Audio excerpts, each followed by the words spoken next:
Hello friends the new India assurance company limited तरफ जो requirement of army state officer जो मैंने भी अप्लाई करथिले तांको पई खुशीर खबर आसी जाइए।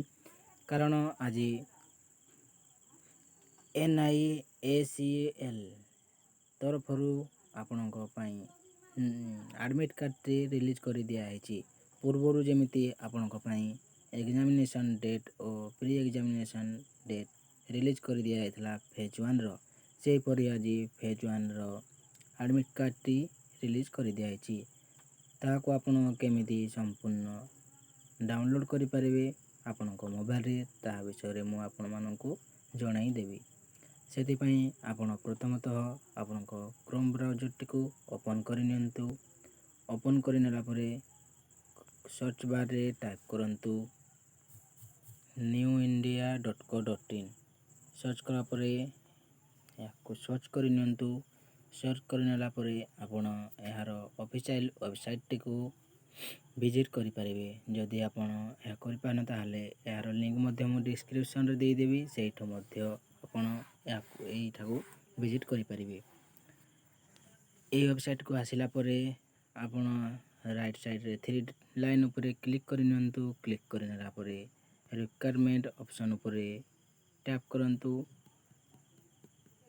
टैप करिनेला परे आपण देखंतु रिक्वायरमेंट ऑफ आर्मी स्टेट 2021 ई पेज को पळे आसीबे। याको आसिला परे आपण को पई एठारो click here to download call letter for phase 1 या आउची आपणकर एडमिट कार्ड। ओ सेकंड ऑप्शन आपण पई अछि आपण को पई इंग्लिश रे आपण केउ परिका क्वेश्चन पडिवो ता संबंध रे आपण को पई संपूर्ण पीडीएफ फाइल भी अपलोड कर दी आइछि। आपण मेन टॉपिक होछि आमे किपरि एडमिट कार्ड टी डाउनलोड करिबा। सेत पई आपण फर्स्ट ऑप्शन ऊपर क्लिक करंतु। Click to download call letter for phase 1 या पर क्लिक करंतु।